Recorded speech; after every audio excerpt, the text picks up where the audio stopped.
हेमप्रदानीकविचक्षणाभ्याम् अनन्यभक्तैरभिवन्दिताभ्यां मदीयचित्तासनशोभिताभ्यां नमो नमः प्रेमिकपादुकाभ्यां सर्वत्र गोविन्दनामसङ्कीर्तनं गोविन्द। जय बोल सद्गुरुनाथ महाराज की जय। ഭാഗവതത്തിൻ്റെ 10ാമത്തെ സ്കന്ധം. ഈ പത്താമത്തെ സ്കന്ധമാണ് പ്രധാനം. ഇത് കേൾക്കാൻ ഒരു യോഗ്യത ഉണ്ടാവാൻ വേണ്ടിയാണ് ബാക്കി 9 സ്കന്ധങ്ങളുടെ കഥ എന്ന് പറയുന്നു. ദശമസ്യ വിശുദ്ധ്യർത്ഥം നവാനാമിക ലക്ഷണം.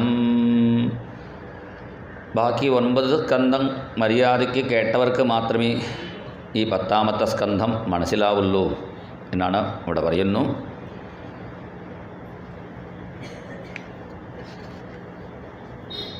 ആദ്യം ചുരുക്കി വർണ്ണിച്ചു കൃഷ്ണാവതാര കഥ. ഇപ്പോൾ പരീക്ഷിത്ത് വിസ്തരിച്ച് പറയുന്നതിന് പ്രാർത്ഥിച്ചപ്പോഴാണ് 90 അധ്യായങ്ങൾ ഇവിടെ വർണ്ണിക്കുന്നു. അതിൽ ആദ്യത്തെ അധ്യായത്തിൽ ഭൂമിദേവിക്ക് വലിയ സങ്കടമുണ്ടായി. ഭൂമിഹി ദൃപ്ത നൃപം വ്യാജദൈത്യാനീകശതായുധൈ. ഭൂമിദേവി എന്തു ചെയ്തു? ഒരു പശുരൂപം സ്വീകരിച്ച് ബ്രഹ്മാവിൻ്റെ അടുത്ത് ചെന്നു പറഞ്ഞു, സൃഷ്ടി ചെയ്യുന്ന നിങ്ങൾ നല്ല ആൾക്കാരായി സൃഷ്ടി ചെയ്തുകൂടെ? ഇങ്ങനെ ദുഷ്ടന്മാരെ സൃഷ്ടിക്കുന്ന എന്തിനാ? അപ്പോഴാണ് ബ്രഹ്മാവ് പറഞ്ഞു, ഞാൻ അങ്ങനെ സൃഷ്ടിക്കാറില്ലേ, ഞാൻ നല്ല ആൾക്കാരാണ് പറഞ്ഞ് വിടുന്നു, പക്ഷേ എല്ലാവരും ഭൂലോകത്ത് ഇങ്ങനെ ചീത്തയാവുന്നു.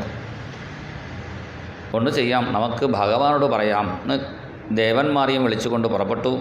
പോകുന്ന വഴിയിൽ മഹാദേവനെ കണ്ടു. മഹാദേവനോട് പറഞ്ഞു, നിങ്ങൾക്ക് 5 തല 10 തല 5 തലയും 10 കൈയും ഉണ്ടല്ലോ, നിങ്ങളൊന്ന് കംസനെ നിഗ്രഹിച്ചൂടെ? അപ്പോൾ മഹാദേവൻ പറഞ്ഞു, എനിക്ക് 5 തല 10 കൈയേ ഉള്ളൂ, എൻ്റെ മകനുക്ക് 6 തല 12 കൈയാണ്, മുരുകനോട് പറയൂ. ഉടനെ ദേവന്മാർ എല്ലാവരും മുരുകനോട് പറഞ്ഞു, നിങ്ങൾക്ക് 6 തല 12 കൈ ഉണ്ടല്ലോ, ഒന്ന് കംസനെ വധിച്ചാൽ നന്നായി. അപ്പോൾ മുരുകൻ പറഞ്ഞു, എനിക്ക് 6 തലയേ ഉള്ളൂ, എൻ്റെ അമ്മാവനക്ക് 1000 തലയാണ്, എൻ്റെ അമ്മാവനോട് പറഞ്ഞോളൂ. ഉടനെ ദേവന്മാർക്ക് പാലാഴിയിൽ ചെന്ന് പുരുഷം പുരുഷസൂക്തേന ഉപതസ്ഥേ സമാഹിത. പുരുഷസൂക്തം കൊണ്ട് ഭഗവാനെ സ്തുതിച്ചു.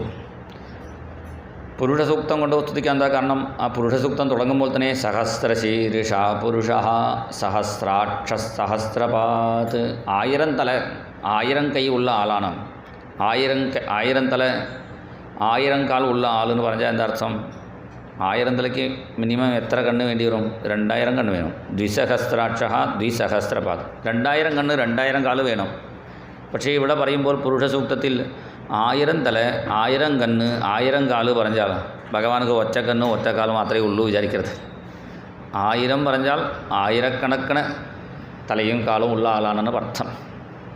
അതിൽ എല്ലാ ദേവന്മാരും ചെന്നാലും ബ്രഹ്മാവിൻ്റെ മനസ്സ് മാത്രം വളരെ ശുദ്ധനായിട്ട്, കാരണം ഭഗവാനെ പൂജിക്കുന്നതിനേക്കാൾ ഭഗവാന്റെ ധ്യാനമാണ് പ്രധാനം. അങ്ങനെ ബ്രഹ്മാവ് സമാഹിതനായി ഇരുന്നപ്പോഴാണ് ബ്രഹ്മാവിൻ്റെ ഹൃദയത്തിൽ മാത്രം തൻ്റെ അവതാര കഥ പറഞ്ഞു ഭഗവാൻ.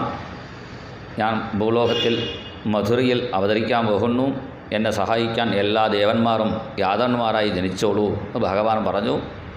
അതേപോലെ ബ്രഹ്മാവ് ദേവന്മാരെ പറഞ്ഞ് കേൾപ്പിച്ചു, നിങ്ങൾ എല്ലാവരും യാദവന്മാരായി ജനിച്ചോളൂ പറഞ്ഞു. ആ യാദവന്മാരിൽ ഉഗ്രസേനൻ പേരുള്ള ഒരു യാദവൻ, ആ യാദവൻ്റെ ഉഗ്രസേനന് പേര് മാത്രമേ ഉഗ്രന് പേരേ ഉള്ളൂ, ഒരു ഉഗ്രവും ഇല്ലാത്ത ആളാണ്. ആ ഉഗ്രസേനൻ്റെ പുത്രനാണ് കംസൻ. ഈ കംസൻ്റെ സഹോദരിയാണ് ദേവകി. തൻ്റെ സഹോദരിയായ ദേവകിയെ ശൂരസേനപുത്രനായ വസുദേവനക്ക് വിവാഹം കഴിപ്പിച്ചു കൊടുത്ത് ദമ്പതിമാരെ ഘോഷയാത്രയായി കൊണ്ടുപോകുന്നു ഗൃഹപ്രവേശത്തിനായി. അങ്ങനെ ദമ്പതിമാരെ കൊണ്ടുപോകുന്ന സമയത്ത് ദുഷ്ടനാണ് കംസൻ ശരിക്കും ഉഗ്രസേനൻ്റെ പുത്രനില്ലേ. ഉഗ്രസേനൻ്റെ ഭാര്യയെ ഒരു മലയിൽ സഞ്ചരിച്ചപ്പോൾ ഒരു അസുരനാണ് ഉഗ്രസേനൻ്റെ രൂപത്തിൽ ഒന്ന് വഞ്ചിച്ചു പോയി. അങ്ങനെ ഉണ്ടായ ആളാണ് കാലനേമി എന്ന പേരുള്ള അസുരനാണ് കംസനായി ജനിച്ചു. ഈ കാലനേമി ഇവൻ വലിയ ആളാണ്, 1000 തല 2000 കൈയുള്ള ആളായിരുന്നു. വലിയ യുദ്ധം നടത്തി ഭഗവാനോട്. അപ്പോൾ ഭഗവാനോട് പറഞ്ഞു, പ്രാർത്ഥിച്ചു, എനിക്ക് അടുത്ത ജന്മത്തിൽ നിങ്ങളുടെ യുദ്ധം ചെയ്യാനുള്ള ഭാഗ്യം എന്താണ്? അങ്ങനെ അനുഗ്രഹിച്ച് വിട്ടതാണ് ഈ കാലനേമിയെ ഭഗവാൻ പണ്ട്. ആ കാലനേമിയാണ് ഇപ്പോൾ കംസനായി ജനിച്ചിരിക്കുന്നു. അതുകൊണ്ട് എന്താണ്, മനുഷ്യനായാലും അവൻ്റെ സ്വഭാവം ഇടയ്ക്ക് അവരവരുടെ സ്വഭാവം ദേവസ്വഭാവമാണോ അസുര സ്വഭാവമാണോ അത് ഇടയ്ക്ക് പുറത്തു വരും. കംസൻ നല്ലവണ പോലെ അഭിനയിക്കുന്നത് കണ്ടപ്പോഴാണ് വിളിച്ചു പറഞ്ഞു അശരീര വാക്ക്.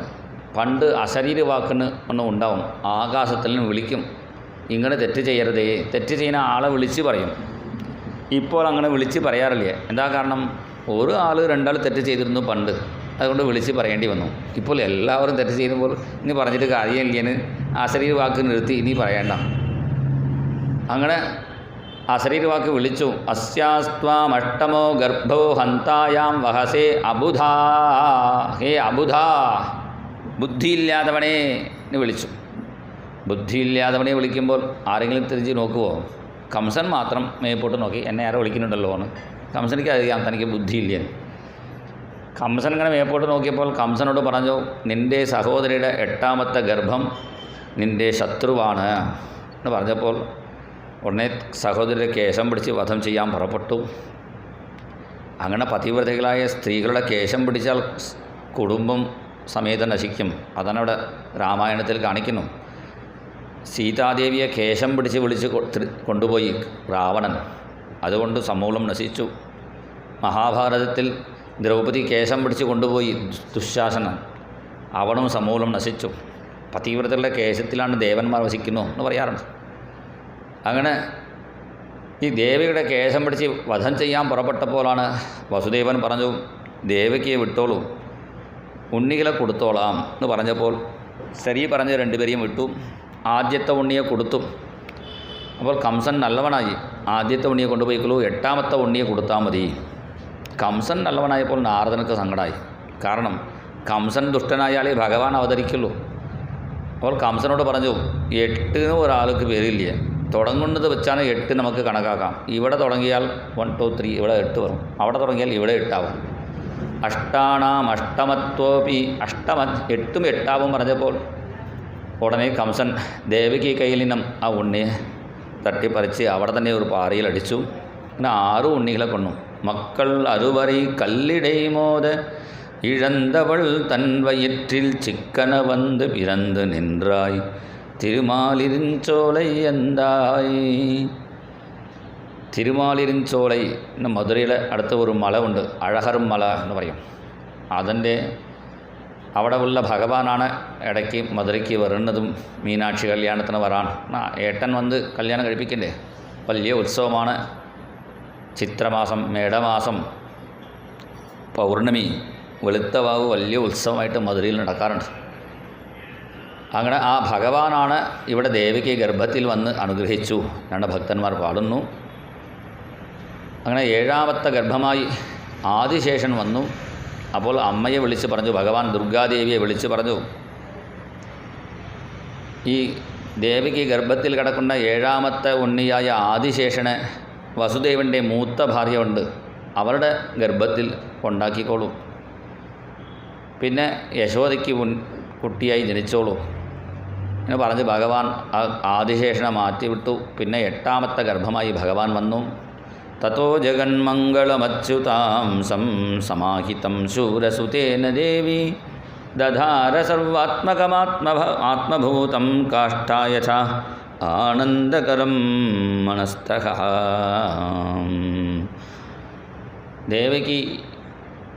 ദേവകിയും വസുദേവനും ഇങ്ങനെ ഉറങ്ങിക്കിടക്കുമ്പോഴാണ് വസുദേവൻ്റെ സ്വപ്നത്തിൽ ഭഗവാൻ തൻ്റെ രൂപം കാണിച്ചു കൊടുത്തു. ചതുർഭുജ ശംഖചക്ര ഗദാപത്മധാരിയായ രൂപം അത് നോക്കി അതുപോലെ തന്നെ വർണ്ണിച്ച് കേൾപ്പിച്ചു. അങ്ങനെ ദേവകി ചെവി വഴിക്കൂടി ഭഗവാൻ ദേവകി ഗർഭത്തിലേക്ക് ചെന്നു. ദേവകി ഗർഭവതിയായി നോക്കാൻ വന്നു. നോക്കിയപ്പോൾ തന്നെ ദേവകിയുടെ ശരീരത്തിൽ നല്ല ദിവ്യ തേജസ് കണ്ടപ്പോൾ കംസൻ പേടിച്ചു പോയി. കംസൻ വരുന്നില്ല മനസ്സിലാക്കി ദേവന്മാരൊക്കെ വന്ന് സ്തുതിക്കുന്നു. ദേവന്മാർക്ക് സ്തുതി കഴിഞ്ഞ് പുറപ്പെട്ടപ്പോഴാണ് പിന്നെ ഭഗവാന്റെ അവതാരം. അഥ സർവഗുണോപേതഃ കാല പരമശോഭനഃ യദീഹേ വാജനജന്മക്ഷം സാന്തർക്ഷഗ്രഹതാരകം. ചിങ്ങമാസം രോഹിണി നക്ഷത്രം അഷ്ടമി തിഥിയിലാണ് ഭഗവാൻ അവതാരം ചെയ്യുന്നു. ചിങ്ങമാസം അവതരിക്കാൻ കാരണം പണ്ട് നരസിംഹനായി വന്ന ആളാണ് ഞാൻ, അത് സൂചിപ്പിക്കാൻ വേണ്ടി ചിങ്ങമാസത്തിലും. പിന്നെ രോഹിണി നക്ഷത്രം അത് ബ്രഹ്മാവ് പ്രാർത്ഥിച്ചിട്ടല്ലേ അവതരിക്കുന്നു. അപ്പോൾ ബ്രഹ്മാവിന് സന്തോഷം ആയിക്കോട്ടെ, ബ്രഹ്മാവിൻ്റെ നക്ഷത്രമാണ് രോഹിണി, അതിനുവേണ്ടി രോഹിണി നക്ഷത്രവും. പിന്നെ മഹാദേവൻ എന്നെയും ഒന്ന് കൂടെ ചേർക്കണേ പ്രാർത്ഥിച്ചു. അപ്പോൾ മഹാദേവനക്ക് ഇഷ്ടപ്പെട്ട അഷ്ടമി മഹാദേവ അഷ്ടമി അല്ലെങ്കിൽ വൈക്കത്തഷ്ടമി നമ്മൾ പറയാറുണ്ടല്ലോ. അങ്ങനെ മഹാദേവനക്ക് ഇഷ്ടമാവാൻ വേണ്ടി അഷ്ടമി തിഥിയും പിന്നെ അഷ്ടമി തിഥിയും കറുത്ത കളറും ഭഗവാനോട് പ്രാർത്ഥിച്ചു. ഭഗവാനെ, ജ്യോത്സ്യന്മാരൊക്കെ ഞങ്ങളെ സ്വീകരിക്കുന്നില്ലേ, അഷ്ടമി നവമി മോശമായ തിഥിയാണ്, അഷ്ടമി നവമി മോശമാണെന്ന് പറയും. അപ്പോൾ ഈ അഷ്ടമിയും നവമിയും ഭഗവാനോട് പ്രാർത്ഥിച്ചപ്പോൾ ഭഗവാൻ പറഞ്ഞു, പേടിക്കേണ്ട, ഞാൻ അവതാരം ചെയ്യുമ്പോൾ കൃഷ്ണാവതാരത്തിൽ അഷ്ടമിയിൽ കൃഷ്ണാവതാരവും നവമിയിൽ രാമാവതാരവും ചെയ്തോളാം, പിന്നെ എല്ലാവരും കൃഷ്ണാഷ്ടമി രാമനവമിനെ എല്ലാവരും ആഘോഷിക്കും എന്ന് പറഞ്ഞ് ആ അഷ്ടമി തിഥിക്ക് ഒരു അനുഗ്രഹിക്കാം. പിന്നെ ഈ കറുത്ത കളർ ഭഗവാനോട് പ്രാർത്ഥിച്ചു. കറുത്ത കളർ എല്ലാവർക്കും ഇഷ്ടമായില്ല, പെൺകുട്ടി നോക്കാൻ പെൺകുട്ടി കറുത്ത കളറാണ് പറഞ്ഞു പോകും ഇങ്ങനെ. അപ്പോൾ എനിക്ക് ഒരു പെരുമ വേണേ. അപ്പോൾ ഭഗവാൻ പറഞ്ഞു, കറുത്ത കളറാണ് നല്ല കളർ, കറുത്ത കളർ ഉള്ളവർക്ക് സ്കിൻ ഡിസീസൊക്കെ കൂടുതൽ വരാറില്ലേ, എനിക്ക് വേണ്ടിയില്ലേ, പൊതുവായിട്ട് ഞാൻ പറയുന്ന കാര്യമാണ്. അങ്ങനെ കറുത്ത കളറിന് ഒരു സന്തോഷിക്കാൻ വേണ്ടി ഭഗവാൻ ഒരു കറുത്ത ഉണ്ണിയായി. നിശീതേ തമോദ്ഭൂതേ ജായമാനേ ജനാർദ്ദനേ ദേവക്യാം ദേവരൂപിണ്യാം വിഷ്ണു സർവഗുഹാശയഃ ആവിരാസീത് യഥാ പ്രാച്യാം ദിശീന്ദുരിവ പുഷ്കളഃ തമദ്ഭുതം ബാലകമംബുജേക്ഷണം ചതുർഭുജം ശംഖഗദാർയുധായുധം ശ്രീവത്സലക്ഷ്മം ഗളശോഭികൗസ്തുഭം പീതാംബരം സാന്ദ്രപയോധസൗഭഗം മഹാർഹവൈഡൂര്യകിരീടകുണ്ടലത്വിഷ പരിഷ്വക്തസഹസ്രകുന്തലം ഉദ്ദാമകാന്ത്യംഗദകങ്കണാദിഭിः വിരോചമാനം വസുദേവ ഐക്ഷത ആശാസു ശീതളതരാസു പയോധതോയൈः ആശാസിതാപ്തിവിവശേഷു ച സജ്ജനേഷു നൈഷാകരോദയവിധോ നിശിമധ്യമായാം ക്ലേശാപഹസ്ത്രിജഗതാം ത്വമിഹാവിരാസീ. ദേവകി വസുദേവന്മാർ നോക്കുമ്പോൾ ആദ്യം ഒരു ദിവ്യ ജ്യോതിസ് കണ്ടു, നീലജ്യോതി. ആ ജ്യോതിസിൻ്റെ മധ്യയിൽ അഗ്രേ പശ്യാമി തേജഃ എന്ന് പറയുന്നത് പോലെ ആ തേജസ്സിൻ്റെ ഇടയിൽ തതുര ദിവ്യ കൈശോരവേഷം ഭഗവാൻ ചതുർഭുജ ശംഖചക്ര ഗതാപത്മധാരിയായി ദർശനം കൊടുക്കുന്നു. ഇവിടെ പറയുന്നു ശുകാചാര്യൻ തം അദ്ഭുതം ബാലകം, അദ്ഭുതമായ ഉണ്ണിയാണ്. സാധാരണ ഉണ്ണികളൊക്കെ 2 കൈയോട് ജനിക്കുള്ളൂ, ഈ ഉണ്ണി 4 കൈയോട് ജനിച്ചിട്ടുണ്ട്, ചതുർഭുജം. മാത്രമല്ല സാധാരണ ഉണ്ണികൾ ജനിച്ചാൽ ഇങ്ങനെ കണ്ണട ശരിക്കുള്ളൂ, ഈ ഉണ്ണി അംബുജേക്ഷണം ഇങ്ങനെ ഇടയ്ക്കിടയ്ക്ക് അച്ഛനമ്മമാരെ നോക്കുന്നു, ഭൂമിയെ നോക്കുന്നു. ഭൂമിയോട് പറഞ്ഞു, നിൻ്റെ ഭാരം കുറയ്ക്കാൻ വന്നിട്ടുണ്ട്. പിന്നെ അംബുജ പറഞ്ഞാൽ മഹാലക്ഷ്മിയെ നോക്കി, ഞാൻ അവതരിച്ചു കഴിഞ്ഞു, നീയും രുക്മിണിയായിട്ട് അവതരിച്ചോളൂ വേഗം എന്ന് മഹാലക്ഷ്മിയെ നോക്കുന്നു.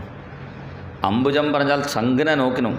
ഇപ്പോൾ തന്നെ കംസനെ വധിച്ച് നമുക്ക് ശംഖ് വിളിക്കാവോ? അംബുജക്ഷണം.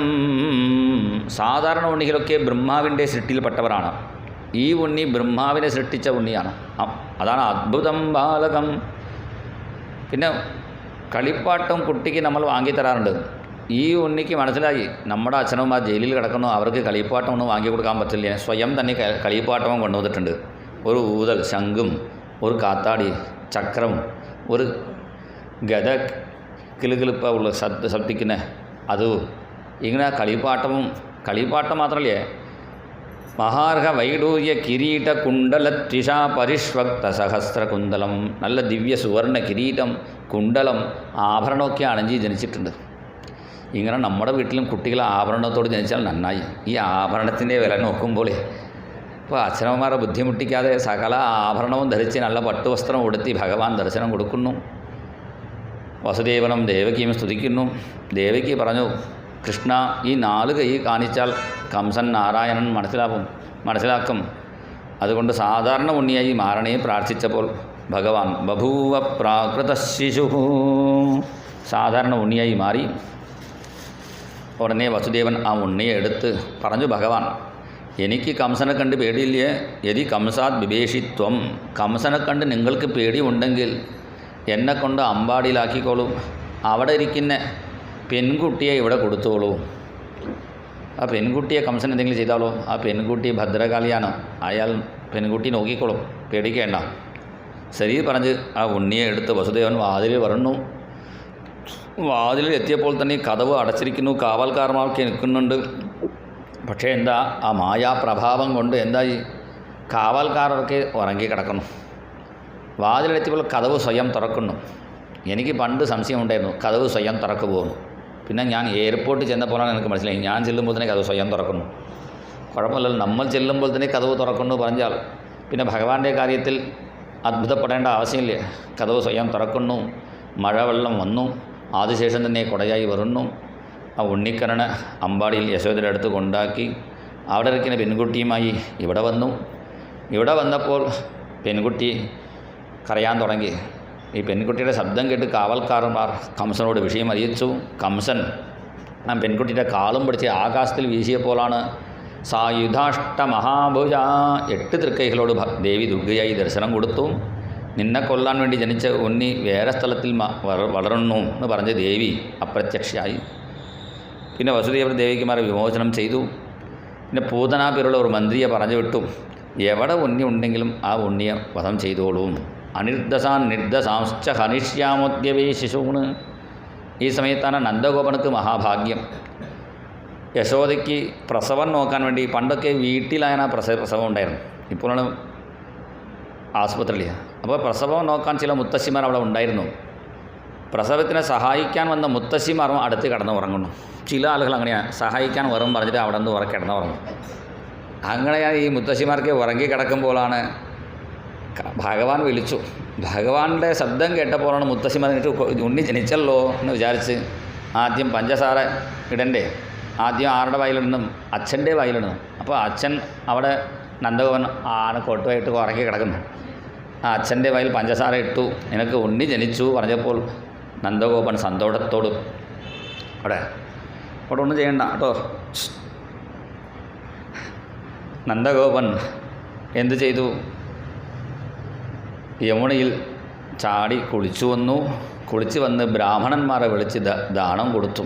കാരണം ഉണ്ണി ജനിച്ച ഒരു അരമണിക്കൂർ അല്ലെങ്കിൽ 3/4 മണിക്കൂർ ആ ദോഷം ആശൗചം ഒക്കെ ഉണ്ടാവില്ല. അതുകൊണ്ട് ആ സമയത്ത് ദാനം ചെയ്താൽ നല്ലതാണ്. അങ്ങനെ ദാനധർമ്മങ്ങൾ ചെയ്തു. അപ്പോൾ ബ്രഹ്മാവ് ഒരു സുവർണത്തൊട്ടിൽ സമർപ്പിച്ചു. മാണിക്യം കട്ടി വൈരമിടை കട്ടി ആണിപ്പൊന്നാൽ ചെയ്ത വണ്ണച്ചിരു തൊട്ടിൽ പേനി ഉനക്ക് പിരമൻ വിടുതന്താൻ മാണിക്കുരളനെ താലേലോ വയ്യമളന്താണേ താലേലോ.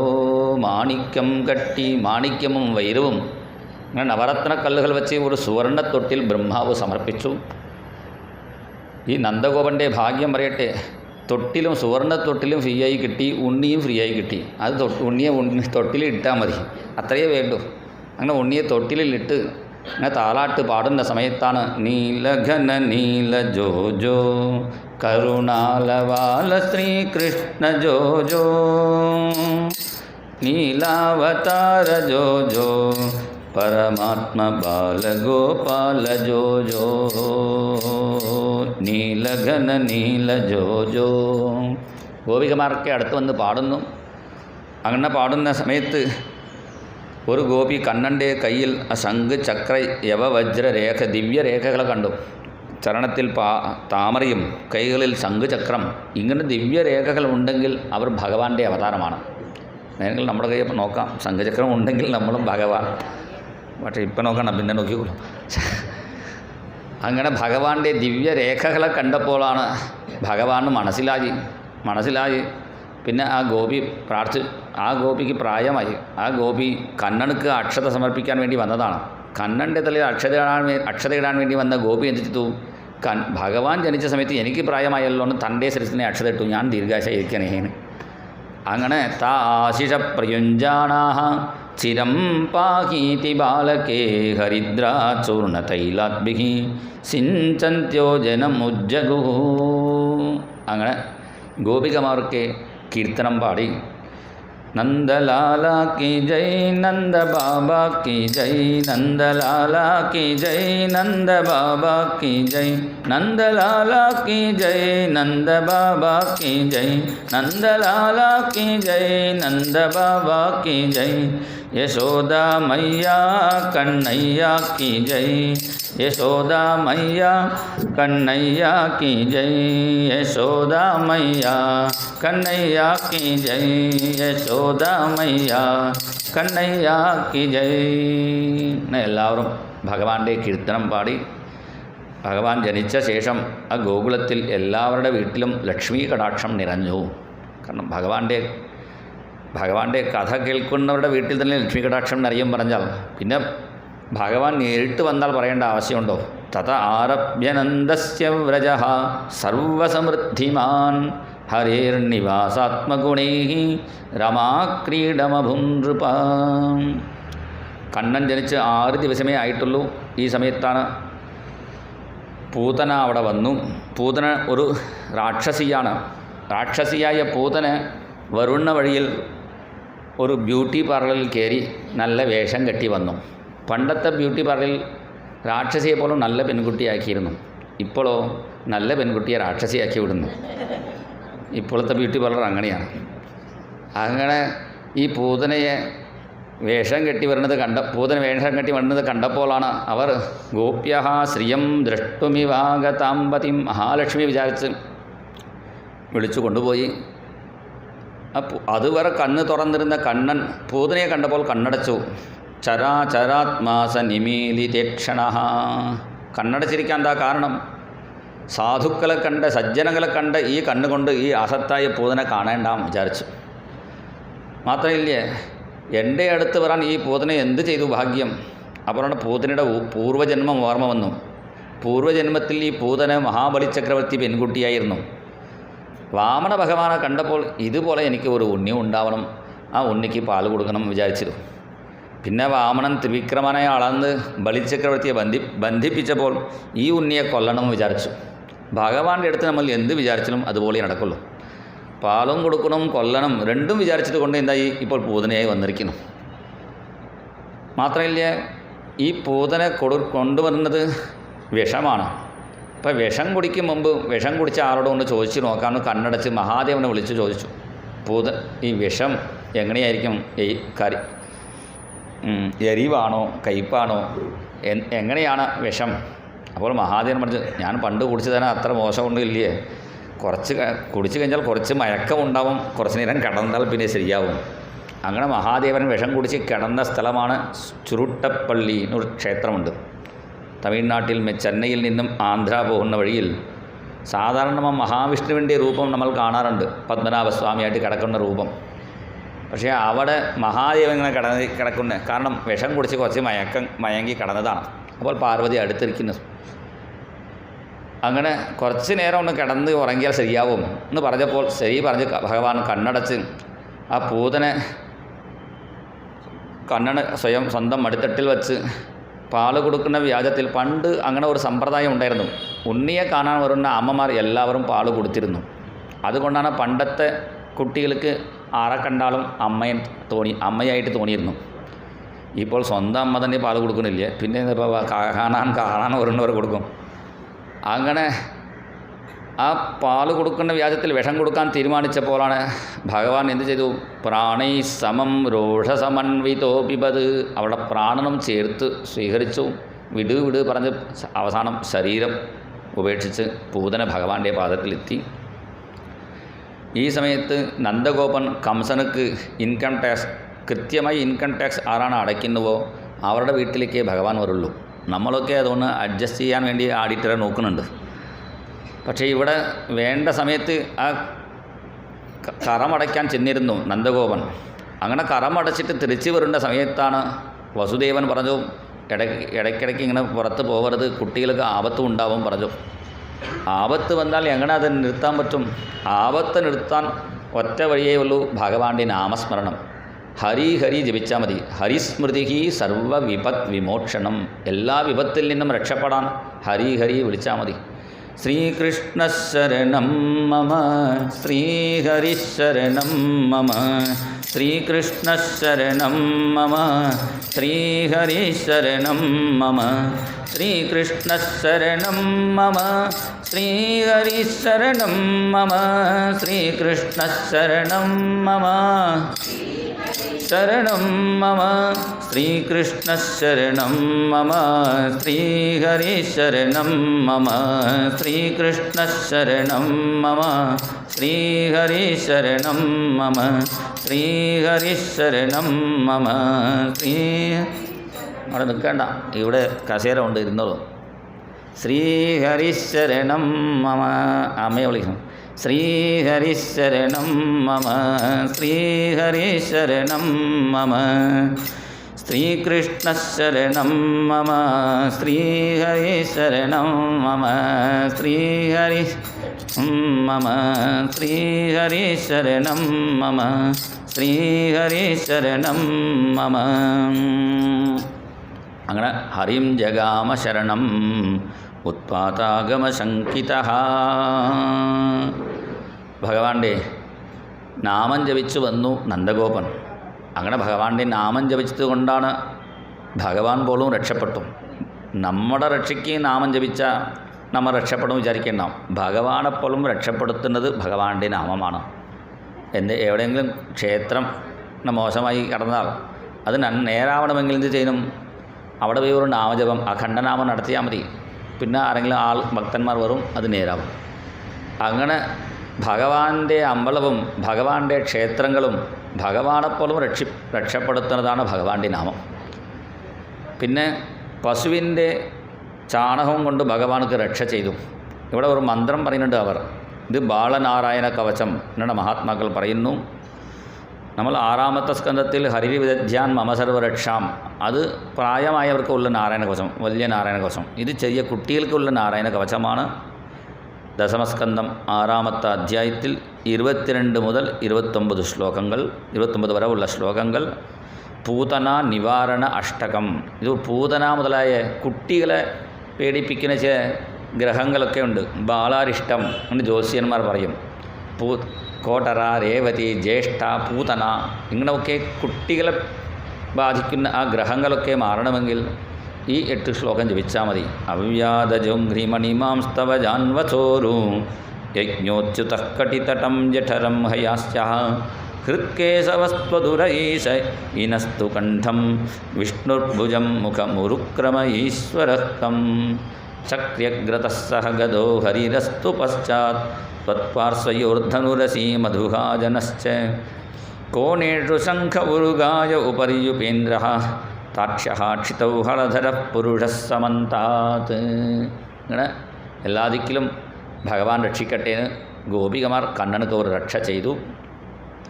പിന്നെ പൂതനയുടെ ശരീരം അവരെ കത്തിച്ചപ്പോഴാണ് ഒരു അത്ഭുതം, നല്ല മണം, നല്ല സുഗന്ധമുണ്ടായി. എന്താ കാരണം? പൂതനയ്ക്ക് പോലും ഭഗവാൻ സദ്ഗതി കൊടുത്തു. അതിൻ്റെ തെളിവാണ് നല്ല മണമുണ്ടായി എന്ന് പറയുന്നു. ഈ പൂതനാമോക്ഷം ശ്രവിക്കുന്നവർക്കും കൃഷ്ണഭക്തി ഉണ്ടാവും എന്ന് പറഞ്ഞു. പിന്നെ ഭഗവാന്റെ ജന്മദിവസം ചിങ്ങമാസം ജനിച്ചു. പിന്നെ അടുത്ത മാസം കന്നിമാസം രോഹിണി നക്ഷത്രം വന്നു. ആ രോഹിണി നക്ഷത്രത്തിൽ യശോദ കണ്ണനെ കുളിപ്പിച്ച് അടുത്തുള്ള വണ്ടിയുടെ അടിയിൽ ഇട്ടിരുന്നു. ആ സമയത്താണ് ശകടാസുരൻ, ഒരു അസുരൻ വണ്ടിയിൽ ആവേശിച്ച് വന്നു. അത് കണ്ടപ്പോൾ ഭഗവാൻ തൻ്റെ കാളുകൊണ്ട് ഒരു തട്ട് കൊടുത്തു. അടുത്ത ക്ഷണം ശകടാസുരനക്ക് മുക്തി കിട്ടി. പിന്നെ വേറൊരു ദിവസം അമ്മ മടിയിൽ വെച്ച് കണ്ണനെ ലാളിച്ചു കൊണ്ടിരിക്കുമ്പോഴാണ് തൃണാവർത്തൻ്റെ പേരുള്ള അസുരൻ കൊടുങ്കാറ്റ് രൂപത്തിൽ അവിടെ വന്നു. അത് കണ്ട് കണ്ണൻ പുറപ്പെട്ടു. അവിടെ അസുരൻ വന്നിട്ടുണ്ട്, ഞാൻ പോട്ടേന്നു. അസുരനും ഇല്ല, ഒരാളില്ലെന്ന് പറഞ്ഞ് യശോദ ഇങ്ങനെ കട്ടിപ്പിടിച്ചിരിക്കുന്നു. അപ്പോഴാണ് ഭഗവാൻ തൻ്റെ വെയിറ്റ് കൂടുതലാക്കി. പെട്ടെന്ന് ഉണ്ണിയുടെ വെയിറ്റ് കൂടുതലായപ്പോഴാണ് യശോദ താഴെ വച്ചു. ആ സമയത്ത് ഈ തൃണാവർത്തൻ എല്ലാവരുടെ കണ്ണിലും മണ്ണ് വീശി ഉണ്ണിയെ കൊണ്ടുപോകുമ്പോൾ കണ്ണൻ ചോദിച്ചു, എവിടേക്കാണ് പോകുന്നു? ഞാൻ അമ്മാവനെ കാണാൻ പോകുന്നു. ഭഗവാൻ പറഞ്ഞു, അമ്മാവനെ കാണാൻ ഞാൻ അക്രൂരൻ്റെ ഒപ്പം പോയിക്കോളാം, നിന്നെപ്പോലെ ക്രൂരനോട് വരണില്ല പറഞ്ഞ് തൃണാവർത്തൻ്റെ കഴുത്ത് പിടിച്ച് നിൽക്കി തൃണാവർത്തനെ വധിച്ചു. ഇനി കണ്ണനക്ക് പേരിട്ടിട്ടില്ല. ആ സമയത്താണ് ഗർഗാചാര്യൻ അവിടെ നാമം ജപിച്ച് വരണു. राधे गोविंद जय जय राधे गोपाल राधे गोविंद जय जय राधे गोपाल दीननाथ गोविंद अनाथनाथ गोपाल दीननाथ अनाथनाथ गोपाल राधे गोविंद जय जय राधे गोपाल राधे गोविंद जय जय राधे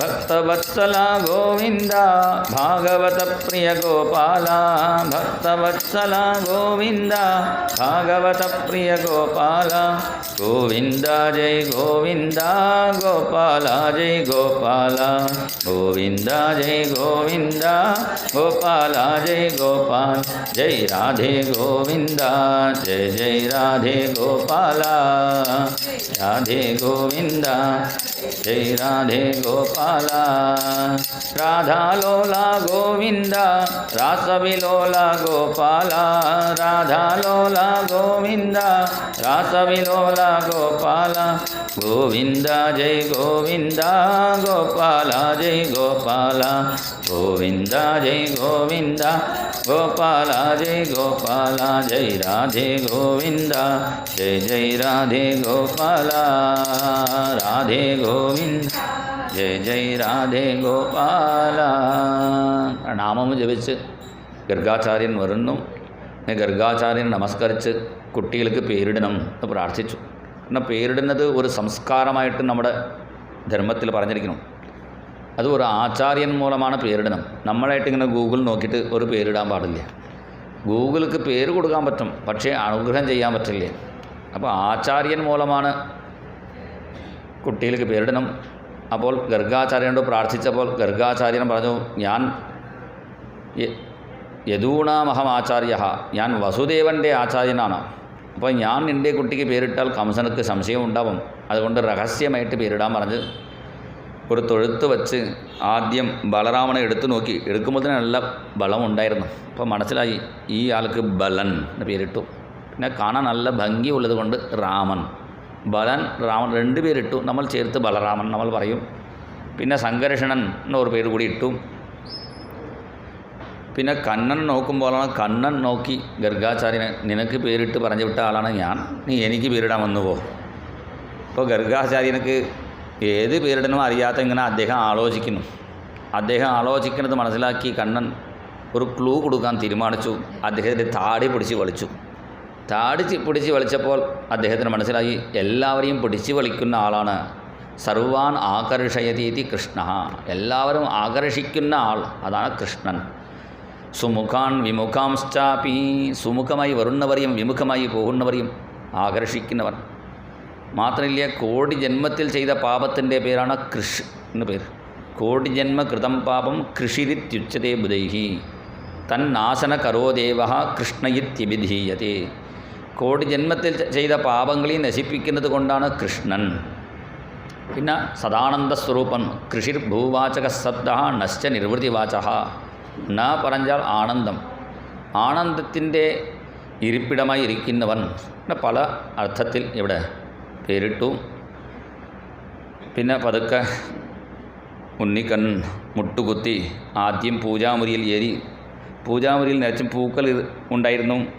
ആ പൂക്കളൊക്കെ കണ്ടപ്പോൾ സ്വയം തന്നെ ആ പൂക്കളെടുത്ത് സ്വയം തന്നെ അർച്ചന ചെയ്യാൻ തുടങ്ങി. കൃഷ്ണായ നമഃ, കമലാനാഥായ നമഃ, ഇങ്ങനെ സ്വന്തം തല തന്നെ ഇടുന്നു. അപ്പോൾ അമ്മ പറഞ്ഞു, കൃഷ്ണ ഇത് മുമ്പാത്തിക്ക് വെച്ച പൂക്കളാണ്. കൃഷ്ണൻ ചിരിച്ചു, ഞാനിവിടെ പ്രത്യക്ഷമായിരിക്കുമ്പോൾ പിന്നെ അവിടെ പൂജിക്കേണ്ട ആവശ്യമില്ലല്ലോ.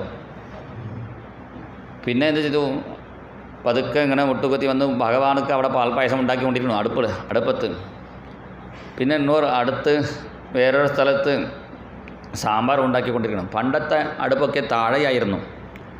ഇപ്പോഴാണ് മേട കെട്ടി വെച്ചെല്ലാം നിന്ന് പാചകം ചെയ്തിട്ടാണ് ഇപ്പോൾ എല്ലാ സ്ത്രീകൾക്കും മുട്ടുവേദനയും നടുവേദനയും ഉണ്ടാകും. ഇതൊക്കെ എഞ്ചിനീയർക്കും ഡോക്ടർമാർക്കും ഉള്ള ഒരു കണക്ഷനാണ്. അത് അങ്ങനെ ടൈൽസൊക്കെ ഇട്ടോളൂ, പിന്നെ മേട വെച്ച് കൊടുത്തോളൂ, പിന്നെ അവർ എൻ്റെ അടുത്ത് വന്നോളൂ, ഞാൻ നോക്കിക്കോളാം. അങ്ങനെയാണ് ഡോക്ടർമാരുടെ എഞ്ചിനീയർമാരുടെ ഒരു കൂട്ടാണെന്ന് തോന്നുന്നു. പണ്ടൊക്കെ താഴെയായിരിക്കും അടുപ്പ്. എത്രയാലും കാല് നീട്ടിയിരുന്ന് അവിടെ പാചകം ചെയ്യാറുണ്ട്. ഇവിടെ അടുപ്പത്ത് സാമ്പാർ ഇരിക്കുന്നു. അതിൽ ഒരു പിടി ഉപ്പ് എടുത്ത് ഇട്ടു യശോദ. അത് കണ്ടു ഉണ്ണിക്കണ്ണൻ അമ്മയെ സഹായിക്കാൻ തീരുമാനിച്ചു. 10 പ്രാവശ്യം ഉപ്പ് എടുത്തിട്ടു, സാമ്പാർ നന്നാവട്ടെ. അങ്ങനെ ഇടയിൽ പാചകത്തിലെ സഹായം ചെയ്യാൻ വേണ്ടി ഇടയ്ക്ക് ഇങ്ങനെ ബുദ്ധിമുട്ടിക്കുന്നു. പിന്നെ വെള്ളം നിറച്ച് വെച്ചിട്ടുണ്ട് പാത്രത്തിൽ. കുട്ടികൾക്ക് വെള്ളത്തിൽ കളിക്കാൻ താല്പര്യമുണ്ട്. ചില കുട്ടികൾ വെള്ളമില്ലെങ്കിൽ മൂത്രം ഒഴിച്ച് കളിച്ചുകൊണ്ടിരിക്കും. അതിങ്ങനെയൊക്കെ വെള്ളം പാത്രം കവിഴ്ത്ത് അവിടെ കളിച്ചുകൊണ്ടിരിക്കുന്നു. പിന്നെ പതുക്കെ മുട്ടുകുത്തി തൊഴുത്ത് ചെന്നും അവിടെ ശൃംഗി പേരുള്ള ഒരു ജല്ലിക്കെട്ട് കാളയാണ്. നല്ല ശുണ്ഠിയുള്ള കാളയാണ്. ഓരോ ആൾ പറഞ്ഞാൽ അത് കേൾക്കാതെ ആ നന്ദഗോപൻ പറഞ്ഞാൽ മാത്രമേ അത് നിൽക്കുള്ളൂ. ആ കാളയുടെ മുകളിൽ ഇങ്ങനെ മുട്ടുകുത്തി അതിൻ്റെ കഴുത്തിൽ ഇരുന്ന് കൊമ്പ് പിടിച്ച് ആട്ടിക്കൊണ്ടിരിക്കണം. സാധാരണ ആ അടുത്ത് ഒരാൾ പോലും വരാൻ സമ്മതിക്കാത്ത കാളയാണ്. കണ്ണൻ വന്നപ്പോൾ ആ മാട് ഇങ്ങനെ തല ആട്ടിക്കൊണ്ടിരിക്കുന്നു. ഇങ്ങനെ കൊമ്പ് ആട്ടുന്ന സമയത്താണ് ബലറാമേട്ടനെ കണ്ടു. ഏട്ടാ വരും നമുക്ക് രണ്ടുപേരും കൊമ്പാട്ടാം.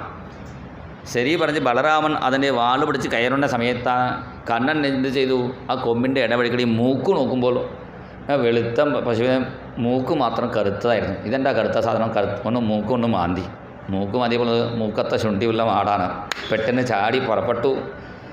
അങ്ങനെ ഓടാൻ തുടങ്ങി മാട് ഓടുന്ന സമയത്ത് സാധാരണ വാള് പൊക്കിയാണ് ഓടും. ഇപ്പോൾ വാള് പൊക്കാൻ പറ്റില്ല. എന്താ വാള് തൂക്കിയിരിക്കുന്നു ബലരാമൻ വാള് പിടിച്ച് കയറുന്ന സമയത്താണ് ബലരാമൻ വാളിലും കൊമ്പിൻ്റെ ഇടയിൽ കൃഷ്ണനും ഈ രണ്ടാളെ കൊണ്ട് ബുദ്ധിമുട്ടി ആ മാട്. അവസാനം നന്ദഗോപൻ വന്ന് ആ കുട്ടികളെ രക്ഷപ്പെടുത്തി. അങ്ങനെ പതുക്കെ മുട്ടുകുത്തിയ കണ്ണൻ ഇപ്പം നടക്കാൻ തുടങ്ങി. ആദ്യം നടക്കാൻ വന്നില്ലല്ലോ വിചാരിച്ചപ്പോഴാണ് ഇപ്പം നടക്കാൻ പുറപ്പെട്ടപ്പോൾ എല്ലാവരുടെ വീട്ടിലും കിട്ടുന്ന സാധനം തൈര്, വെണ്ണ, പാല് എല്ലാം കഴിച്ചു കൊണ്ട് പോന്നു. എല്ലാ ഗോപികമാരും അവിടെ വന്ന് അത് കുറ്റമായിട്ട് പറയുന്നു. അത് കുറ്റമായിട്ട് പറയുന്നില്ല, അത് ഭഗവാന്റെ ലീലകൾ പറഞ്ഞ് യശോദയും ആനന്ദിപ്പിക്കാൻ വേണ്ടി അവർ വരുന്നു. അതൊക്കെ പാട്ടായി പാടുന്നു. ഭക്തന്മാർ പലവിധമായി പാട്ട് പാടിയിട്ടുണ്ട്. തായേ യശോദ ഉന്തൻ നായർ കുലത്തൂതിത്ത മായൻ ഗോപാലകൃഷ്ണൻ ചെയ്യും ജാലത്തെ കേളടി തായേ. ഈ പാട്ട് വളരെ പ്രസിദ്ധമാണ്. ഈ പാട്ട് പാടി ചെമ്പൈ വൈദ്യനാഥ ഭാഗവതർ. അപ്പോൾ ഒരു നായർ 1000 രൂപ സംഭാവന കൊടുത്തു. എന്താ കാരണം? അദ്ദേഹം പാടുമ്പോൾ തായേ യശോദ ഉന്തൻ നായർ കുലത്തൂതിത്ത, തായേ യശോദ ഉന്തൻ നായർ കുലത്തൂതിത്ത, ഇങ്ങനെ വീണ്ടും വീണ്ടും പാടിയപ്പോൾ അപ്പം നമ്മുടെ കുലത്തിലല്ലേ ഭഗവാൻ ജനിച്ചു. അവർ സന്തോഷപ്പെട്ടു, സംഭാവന ചെയ്തു.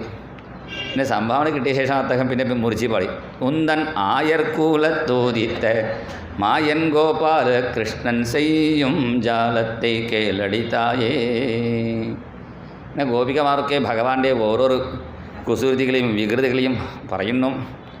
യശോദ, നമ്മുടെ നാട്ടിൽ ഇപ്പോൾ പുതിയ കള്ളൻ കയറിയിട്ടുണ്ട്. സാധാരണ കള്ളന്മാർ പട്ട് സാരിയും വെള്ളി പാത്രം, സുവർണ ആഭരണം അതൊക്കെ മോഷ്ടിച്ച് കൊണ്ടുപോകാറുള്ളൂ. ഈ പുതിയ കള്ളൻ പട്ടിണി ദേശത്തിൽ നിന്ന് വന്നിട്ടുണ്ട് തോന്നുന്നു. കഴിക്കുന്ന സാധനം മാത്രം അടുത്ത് സുവർണ പാത്രമോ വെള്ളി കിണ്ടി ഒന്നും തൊടാറില്ല. കഴിക്കുന്ന സാധനം മാത്രം കൊണ്ടുപോകുന്നു. അത് ആരാണ് ചോദിച്ചു യശോദ. അപ്പം നിൻ്റെ മകനാണ് ഞങ്ങൾക്ക് സംശയം. അപ്പോൾ യശോദ പറഞ്ഞു, കുട്ടികളെ കുറ്റം പറയാൻ പാടില്ല. കുട്ടികൾക്ക് അവരുടെ മുന്നിൽ കഴിക്കുന്ന സാധനം കൽക്കണ്ടം, മുന്തിരി എന്തെങ്കിലും കണ്ടാൽ എടുത്ത് കഴിക്കും. ബിസ്ക്കറ്റ്, ചോക്ലേറ്റ് കണ്ടാൽ എടുത്ത് കഴിക്കും. കുട്ടികൾക്ക് കാണാൻ പറ്റാത്ത രീതിയിൽ ഒളിച്ച് വെച്ചോളൂ. അപ്പോൾ വേറെ ഗോപി പറഞ്ഞു, ഞങ്ങളുടെ വീട്ടിൽ ഒരു ഇരുട്ട് മുറിയുണ്ട്. ഉച്ച 12 മണിക്ക് ചെന്നാലും കൂരിരുട്ടാണ്. ആ ഇരുട്ട് മുറിയിൽ കയറാൻ എനിക്ക് തന്നെ പേടിയാവും. ആ ഇരുട്ട് മുറിയിൽ കയറുന്നത് ധൈര്യമായിട്ട് കയറുന്ന ആൾ 2 ആൾക്കാരേ ഉള്ളൂ. ഞങ്ങളുടെ വീട്ടിലിരിക്കുന്ന മുത്തശ്ശിയും ഞങ്ങളുടെ വീട്ടിലിരിക്കുന്ന പെരിച്ചാളി, ഈ 2 ആളും ഇടയ്ക്ക് അവിടെ കയറും. ഒരു ദിവസം അവിടെ ചെന്നപ്പോൾ കണ്ണൻ അവിടെ നിൽക്കുന്നുണ്ട്. ധ്വാന്താകാരേ ധൃതമണിഗണം, ധ്വാന്താകാരം സ്വാംഗമർത്ഥപ്രദീപം. ആ ഇരുട്ടുമുറിയിലും കണ്ണൻ കയറി ചെല്ലണു. കണ്ണനൊക്കെ ഒരു ടാർച്ചിൻ്റെ ആവശ്യമില്ല. എന്താ കാരണം? അവൻ അണിഞ്ഞിരിക്കുന്ന ആഭരണത്തിൻ്റെ മണിനൂപുരധാരി, അവൻ്റെ ആഭരണങ്ങളുടെ ജ്വാല കൊണ്ട് അവൻ ഇരുട്ടുമുറിയിൽ ചെന്ന് എല്ലാം എടുക്കുന്നു. അപ്പോൾ യശോദ പറഞ്ഞു, ഉരി കെട്ടി വെച്ചോളൂ, കുട്ടികൾക്ക് എത്താത്ത രീതിയിൽ വെച്ചോളൂ. അപ്പോൾ വേറെ ഗോപി പറഞ്ഞു, ആ ഗോപി നല്ല മിടുക്കിയാണ്. ഉരി കെട്ടി വെണ്ണ വെച്ചു. പിന്നെ കണ്ണൻ എടുത്താൽ മനസ്സിലാവണ്ടേ, അടുത്ത് ഒരു മണി കെട്ടി വെച്ചു. ആ ഉരിക്കും മണിക്കും ഒരു കണക്ഷൻ, ഒരു കയറും കൂടി കെട്ടി വെച്ചു. ഇപ്പോഴൊക്കെ കതവ് തുറന്നാൽ ബെല്ലടിക്കുന്ന കള്ളന്മാർ വന്നാൽ മനസ്സിലാക്കാൻ വേണ്ടി ബെല്ലൊക്കെ ഇപ്പോൾ വച്ചിട്ടുണ്ടല്ലോ, അത് പണ്ടേ ഗോപികമാർ തയ്യാർ ചെയ്തതാണ്. അങ്ങനെ ഒരു ഗോപി മണിയും കെട്ടി വെച്ച് കുളിക്കാൻ പോയി. ആ സമയത്ത് കണ്ണൻ വന്നു, കതവ് തുറന്നു. വാതിൽ കതവ് തുറന്നാൽ പിന്നെ ആദ്യം എന്ത് ചെയ്യും കണ്ണൻ? പിൻവശത്തിൻ്റെ കതവ് തുറന്നു വയ്ക്കും. എന്താ കാരണം? കള്ളന്മാർ ആദ്യം മോഷ്ടിക്കാൻ പുറപ്പെടുന്നത്. ആരെങ്കിലും വന്നാൽ രക്ഷപ്പെടാനുള്ള വഴി ആദ്യം നോക്കി വയ്ക്കണം. കൃഷ്ണം വന്ദേ ജഗദ്ഗുരും. അതുകൊണ്ട് കൃഷ്ണൻ ചില രാഷ്ട്രീയക്കാരും ഗുരുവായൂർ വന്ന് തൊഴാറുണ്ട്. രാഷ്ട്രീയക്കാർ കൂടുതൽ ഗുരുവായൂർ പറഞ്ഞത് കാരണം കക്കാൻ പഠിക്കാൻ വേണ്ടിയാണ്. കൃഷ്ണൻ എല്ലാ ഗുരുല്ലേ, അത് പഠിക്കാൻ വേണ്ടി ചില ആളുകൾ അവിടെ വരുന്നുണ്ട്. കൃഷ്ണം വന്ദേ ജഗദ്ഗുരും. അപ്പോൾ എന്ത് ചെയ്തു കണ്ണൻ? അങ്ങനെ പിൻവശ കഥവ് തുറന്നിട്ടു. പിന്നെ മുകളിലിരിക്കുന്ന വെണ്ണ മനസ്സിലാക്കി ആദ്യം ഒരു ഉരൽ എടുത്തിട്ടു. പീഠേ പീഠ നിഷണ്ണ ബാലകകളെ ഹസ്താഗ്രാഹ്യേ രചയതി വിധിം പീഠക ഉലൂഖലാദ്യൈഹി ഛിദ്രം ഹ്യന്ത്രന്നിഹിതവയുനഃ ശിഖ്യഭാണ്ഡേഷു തദ്വിത്. ഒരു വിരൽ, അതിൻ്റെ മുകളിൽ ഒരു സ്റ്റൂൾ, അതിൻ്റെ മുകളിലുള്ള പൊക്കമുള്ള പയ്യനെ നിർത്തി അവൻ്റെ തോളിൽ കയറി അടുത്തുള്ള മണിയെ കണ്ടപ്പോൾ പറഞ്ഞു, ശ്രദ്ധിക്കരുത് കേട്ടോ. ശരി പറഞ്ഞു മണി. പിന്നെ ഒരു ഉരുള വെണ്ണ എടുത്ത് കൃഷ്ണനെ കഴിക്കുന്ന സമയത്ത് മണി അടിച്ചു. മണിയോട് ചോദിച്ചു, ഞാൻ പറഞ്ഞില്ലേ ശ്രദ്ധിക്കരുത്? മണി പറഞ്ഞു, എൻ്റെ സ്വഭാവം എനിക്ക് മാറ്റാൻ വയ്യ. നേദ്യ സമയത്ത് അടിച്ചടിച്ച് അഭ്യാസമായിപ്പോയി. ഇപ്പോൾ വായിൽ കഴിക്കുന്ന നേദ്യ സമയമായല്ലോ വിചാരിച്ച് അടിച്ചതാണ്. ഈ മണിയുടെ ശബ്ദം എടുത്താൻ ഭഗവാൻ ഒരു സൂത്രം ചെയ്തു. എന്താ? കണ്ണനക്ക് വലിയ ഒരു ഡ്രസ്സ് കൊണ്ട് ഉടുത്താറില്ലേ യശോദ? ഒരു പട്ട് കോണകം മാത്രമേ ഉടുത്താറുള്ളൂ. ആ കോണകം അഴിച്ച് അങ്ങനെ കട്ടിയിട്ടു മണി അടിക്കുന്ന സ്ഥലത്ത്. പിന്നെ ശബ്ദം കേൾക്കില്ലല്ലോ. അങ്ങനെ കട്ടിയിട്ടു. പിന്നെ എല്ലാവർക്കും വെണ്ണ കൊടുത്തു. പിന്നെ എല്ലാവരും കഴിക്കുന്ന സമയത്താണ് ആ ഗോപി വന്നു. ഗോപിയെ കണ്ടപ്പോൾ എല്ലാവരും ഓടി രക്ഷപ്പെട്ടു. കണ്ണൻ മാത്രം ആ ഉറിയും പിടിച്ച് ഇങ്ങനെ തൂങ്ങി ഊഞ്ഞൽ പോലെ ആടിക്കൊണ്ടിരിക്കുന്നു. ഇവിടെയാണ് കണ്ണനെ കണ്ട് നമ്മൾ പഠിക്കണം. ഇപ്പോൾ നിൽക്കുന്നത് അന്തരത്തിലാണ്. അന്തരത്തിൽ നിന്നാലും ഭഗവാൻ ആനന്ദത്തോട് നിൽക്കുന്നു. എന്താ കാരണം? നമ്മുടെ ജീവിതത്തിൽ കഷ്ടങ്ങൾ ഉണ്ടായാലും അത് ഓർത്ത് സങ്കടപ്പെടാൻ പാടില്ല. പിന്നെ എന്താ ചെയ്യണം? അത് ആലോചിച്ചിരിക്കണം. ചില ആളുകൾ എപ്പോഴും സങ്കടപ്പെട്ടുകൊണ്ടിരിക്കും. ഇപ്പോൾ നല്ല സുഖമായാലും ഞാൻ പണ്ട് ചെറുപ്പത്തിൽ എത്ര സങ്കടപ്പെട്ട് അറിയാവുന്നു, അത് പഴയ കഷ്ടം പറഞ്ഞുകൊണ്ടിരിക്കും.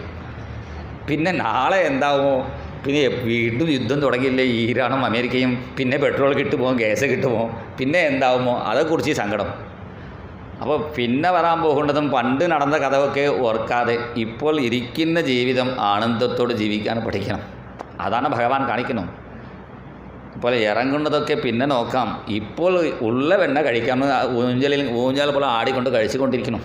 ആ ഗോപി വന്ന് ചോദിച്ചു, ആരടാ നീ ആരടാ നീ അല്ല വഴി കടന്നുള്ളേ வந்து அச்சம் இல்லாமலே வெண்ணை கொள்ளையிடும் பையன் ஆரடா நீ നേരെ നിക്കാസായ കൊണ്ടയും മന്ദ നീല നിറത്തുച്ചി കണ്ടിയും അന്തക്കാരാവിൻ വെണ്ണയുരുണ്ടയും തിன்று കയ്യോടും വായോടും സണ്ടയിടും പയ്യൻ யாரடா நீ.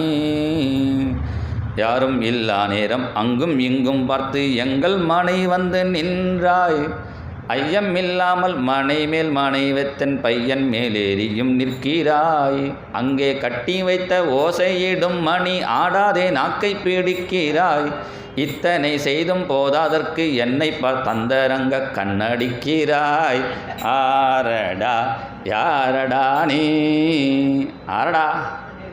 ആരടാ ചോദിച്ചപ്പോൾ കൃഷ്ണൻ എന്ന് പറയണം? കൃഷ്ണൻ പറഞ്ഞിട്ടില്ല, ബലാനുജഹ, ഞാൻ ബലരാമൻ്റെ അനുജനാണ്.